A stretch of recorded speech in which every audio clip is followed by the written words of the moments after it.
నమస్కారం city news కి స్వాగతం. పట్టణ పరిధిలోని మురుగు డ్రైన్లపై ప్రజలు ఎటువంటి ఆక్రమణలకు పాల్పడరాదని మున్సిపల్ చైర్పర్సన్ తాడిబోయిన రాధిక పేర్కొన్నారు. పట్టణ 30 వార్డుల్లో శనివారం ఆమె పర్యటించి శానిటేషన్ వర్క్స్ ను పరిశీలించి శానిటేషన్ సిబ్బందికి తగిన సూచనలు చేశారు. డ్రైన్లు సరిగా లేవని, కుక్కలు, పందులు బెడద ఎక్కువగా ఉందని, వాటిని పరిష్కరించాలని వార్డు ప్రజలు ఆమె దృష్టికి తీసుకువచ్చారు. సైడ్ డ్రైన్లు ఆక్రమణలకు గురి కావడం వలన మురుగునీటి పారుదలకు షీల్డ్ తొలగించేందుకు ఇబ్బందికరంగా ఉంటుందని, ప్రజలు స్వచ్ఛందంగా అటువంటి ఆక్రమణలను తొలగించాలని ఆమె పిలుపునిచ్చారు. పట్టణ అభివృద్ధికి ప్రతి ఒక్కరూ తమ వంతు సహకారం అందించాలని చైర్పర్సన్ విజ్ఞప్తి చేశారు.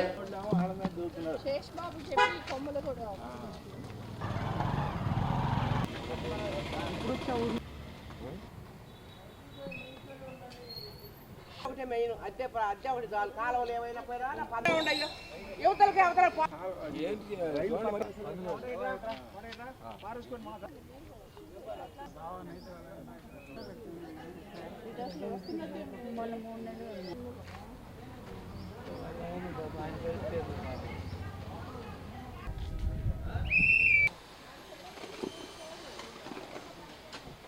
వార్డు రావడం జరిగింది.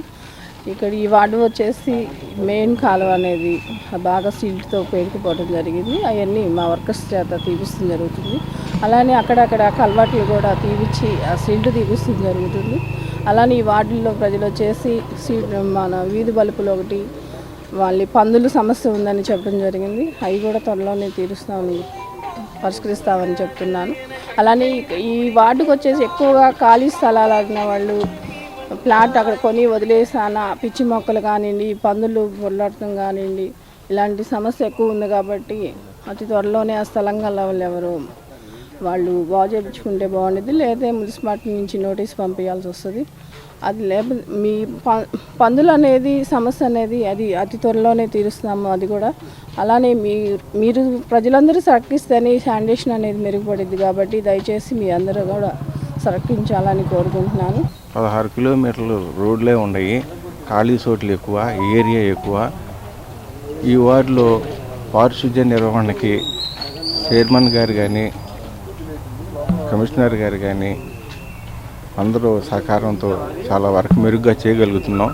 ముందు వచ్చిన ఇక్కడ సమస్య కుక్కల పందుల సమస్య, అది కూడా చైర్మన్ గారు దాన్ని కొంచెం ఆలోచించి ఇది 40 వార్డులో ఉంది కాబట్టి ఈ వార్డు ఎక్కువ ఉంది. ఈరోజు స్పెషల్ వర్క్ పెట్టి చాలా వరకు క్లియర్ చేస్తున్నారు. ఇది కూడా ఇంకో రోజు కూడా పెట్టి దీన్ని చేస్తే కానీ ఈ వార్డు క్లియర్ అవ్వదని మేడం గారితో చెప్పడం జరిగింది. వాళ్ళు కూడా సరే అన్నారు.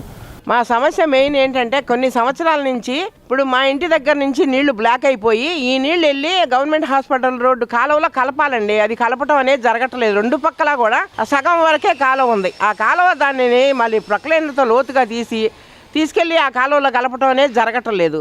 మెయిన్గా ఈ స్విమ్మింగ్ పూల్ వాళ్ళు వదిలిన నీళ్లు ఎంటీ ప్లేస్లోకి వెళ్ళి అక్కడ పెద్ద చెరువులాగా తయారయ్యి కొన్ని వందల పందులు అక్కడ స్థావరం ఏర్పరచుకుని ఆ ఫుడ్ తెచ్చి రోజు 10 సార్లు తెచ్చి ఫుడ్ అక్కడే వేస్తాడు. ఆ పందులు కుక్కలు కరుచుకుని నానా బేపత్సం ఈ దోమలు విపరీతంగా ప్రబలిపాటం వలన మా చుట్టుపక్కల ఉన్న పరిసరాలన్నీ దరిద్రంగా తయారయ్యి చావుకు కూడా కారణం అవుతున్నాయండి.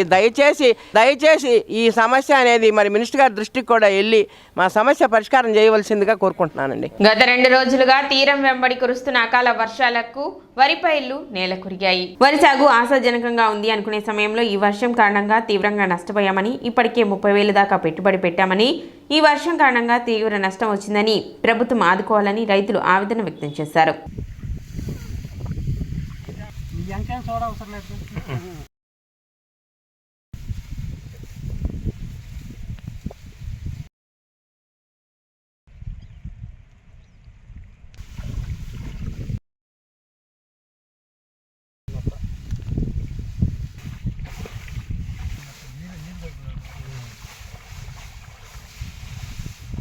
ఆరుగాలం శ్రమించి రైతు కష్టపడి పండించుకున్న పంట గత 2 రోజులుగా కురుస్తున్న అకాల వర్షాలకి మొత్తం నీటి పాలైపోయిందండి. కొంచెం రైతు 50 నుంచి 60 వేలు కష్టపడి పెట్టుబడి పెట్టాడు. చేతికొచ్చే టయానికి ఈ రకంగా ఈ అకాల వర్షాలకి నీటి పాలైపోయింది. ఏదన్నా దయించి గవర్నమెంట్ వారు ఏదన్నా రైతుల్ని సహాయం చేయవలసిందిగా కొంచెం కోరుకుంటున్నామండి. తీరా నోటికాడికి వచ్చేసరికి ఈ అకాల వర్షాలకి పంట అంతా నీటి పాలైపోయింది. కొంచెం గవర్నమెంట్ వారు దయించి రైతులను ఆదుకోవాల్సిందిగా కోరుకుంటున్నాం. రైతులు ఆరుకాలం కష్టపడి శ్రమించి నాటేస్తే ఈ రకంగా పడిపోయినాయి. ఎకరానికి 30 కాడికి 40 కాడికి పండుతాయి అనుకుంటే ఈ రకంగా వర్షాలు అకాలంగా 2 రోజుల నుంచి కురుస్తున్న వర్షాల కారణంగా ఈ రకంగా పడిపోయినాయి. రైతులు మరి కోతకి 10,000 రూపాయలు అడుగుతారు ఎకరానికి వచ్చి. మరి రైతు ఎక్కడి నుంచి తీసుకురాగలడు? ఈ రకంగా పడిపోతే రైతుకి కష్టం కాబట్టి ప్రభుత్వం ఏదో విధంగా సహాయపూర్వకంగా ఇవ్వాల్సిందిగా కోరుతున్నాము.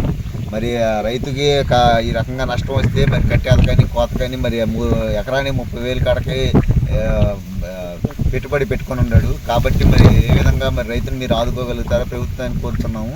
పట్టణ నాజర్పేటలో వేంచేసి ఉన్న శ్రీ లక్ష్మీ నరసింహస్వామి దేవస్థానం నందు కార్తీక మాసాన్ని పురస్కరించుకొని కోటి దీపోత్సవం విశేషంగా నిర్వహించారు. ఇందులో భాగంగా స్వామివారికి విశేషంగా అభిషేకములు, కుంకుమార్చనలు నిర్వహించారు. ఆలయ ప్రాంగణంలో నిర్వహించిన కోటి దీపోత్సవంలో భక్తులు విశేష సంఖ్యలో పాల్గొన్నారు. ఆలయ కమిటీ సభ్యులు కార్యక్రమాన్ని పర్యవేక్షించారు.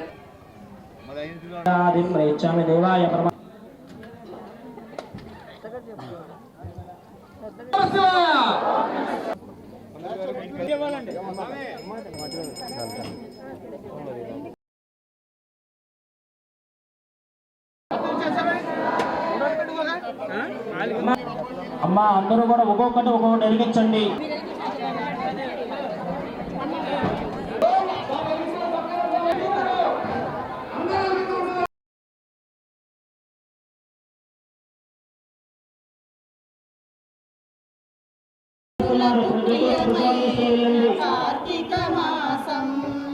తెనాలి నాదర్పేటలోని లక్ష్మీ నరసింహస్వామి వారి దేవాలయంలో స్వామివారి యొక్క కార్తీక మాసం పర్వదినాన్ని పురస్కరించుకొని ఆఖరి రోజైన మాస శివరాత్రి సందర్భంగా కోటి దీపోత్సవ కార్యక్రమాన్ని ఈ దేవాలయం వారు ఏర్పాటు చేయబడినది. ఈ కార్యక్రమం యొక్క ప్రత్యేకత ఒక్కొక్కళ్ళ చేత భక్తుల చేత 365 ఒత్తుల చేత భక్తుల చేత వెలిగించే కార్యక్రమాన్ని ఏర్పాటు చేసి ఉన్నాం. ప్రతి ఒక్కరికి వెలిగించే అవకాశాన్ని దేవాలయం వారు ఇచ్చారు. ఈ కార్యక్రమంలో సుమారు 4-5 వేల మంది భక్తులు పాల్గొని స్వామివారి యొక్క కార్తీక దీపోత్సవాన్ని వెలిగించి తిలకించి స్వామి దర్శన భాగ్యాన్ని పొంది తీర్థప్రసాదాలు స్వీకరించి స్వామి యొక్క కృపకు పాత్రలు కావాల్సిందిగా దేవాలయం వారు. అందులో ఇవాళ శుక్రవారం కూడా విశేషంగా కలిసినటువంటి పర్వదినం. ప్రదోషకాలంలో కోటి దీపోత్సవం తెనాలి నాజర్పేట లక్ష్మీ నరసింహస్వామి దేవాలయం నందు కార్యవర్గ సభ్యులు, అందులో ముఖ్యంగా చంద్రశేఖర్ రెడ్డి గారు ఆధ్వర్యం వహించి ఈ కార్యక్రమాన్ని దిగ్విజయంగా నిర్విఘ్నంగా కొనసాగించి భక్తులందరికీ అందుబాటులోకి తీసుకొచ్చి కొంతమందికో కాకుండా చక్కగా ఈ కార్యక్రమాన్ని నిర్విఘ్నంగా చేశారు.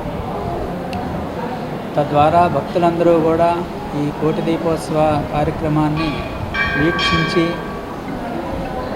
వీక్షించి తీర్థప్రసాదాలు స్వీకరించడానికి చాలామంది భక్తులు తరలి దూర ప్రదేశాల నుంచి కూడా వచ్చారు. తెనాలి మున్సిపల్ కమిషనర్ నిర్లక్ష్య వైఖరిని నిరసిస్తూ AP director of municipal administration కు హైకోర్టు న్యాయవాది పెరికెల డానియల్ ఫిర్యాదు చేశారు. ఈ విషయంపై పెరికెల డానియల్ శనివారం ఆయన కార్యాలయంలో ఏర్పాటు చేసిన విలేకరుల సమావేశంలో మాట్లాడారు.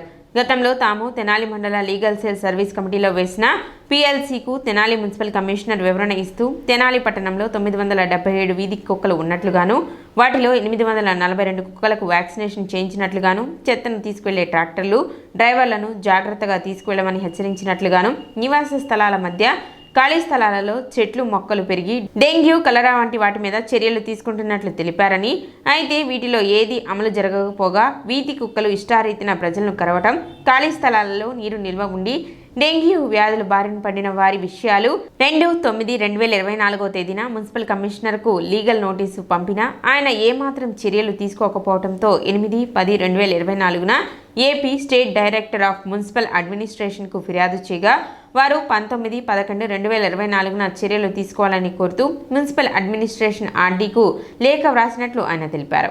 తెనాలిలో ఉన్నటువంటి వీధి కుక్కల గురించి ప్లస్ ఈ వేకెంట్ ల్యాండ్స్ ఉన్నాయి, వాటిని చాలామంది ఏం చేస్తున్నారంటే అలా వదిలేస్తున్నారు వాళ్ళ సంబంధం లేనట్లుగా.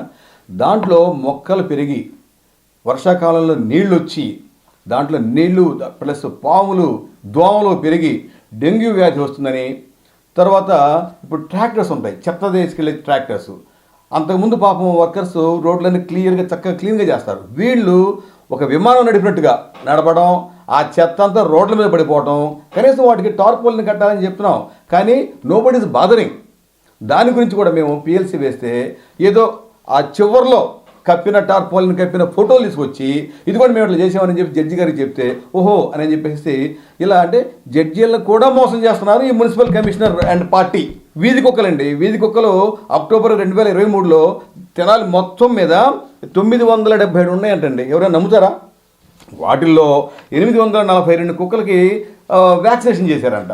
మరి అన్ని కుక్కలకి వ్యాక్సినేషన్ చేస్తే మరి ఇన్ని కుక్క పిల్లలు ఎట్లా పుట్టుకొస్తున్నాయి? ఫస్ట్ ఆఫ్ ఆల్ నిన్న కాక మొన్న ఎంతోమంది 8 నుంచి 10 మంది పిల్లల్ని కరిచినాయి, పెద్దవాళ్ళని కరిచినాయి. మరి దానికి ఎవరు బాధ్యులు? ఎవరు?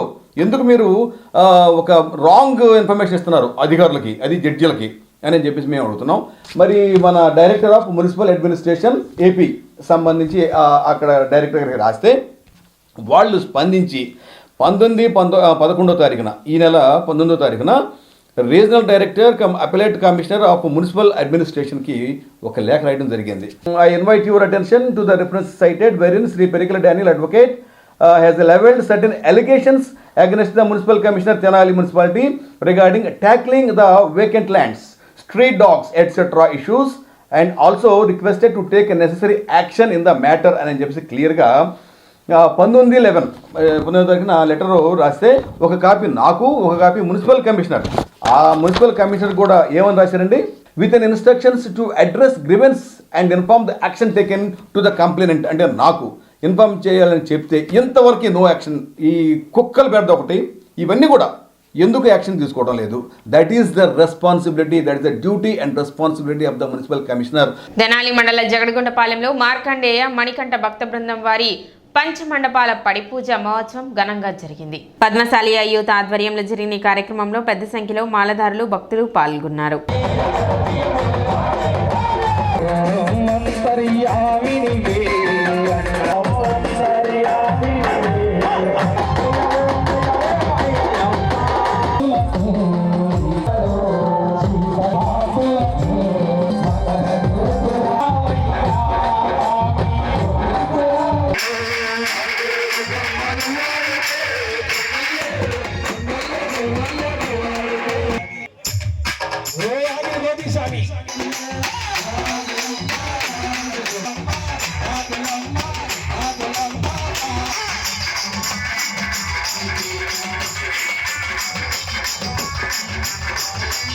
సిటీ న్యూస్ ఇంతటితో సమాప్తం. నమస్కారం.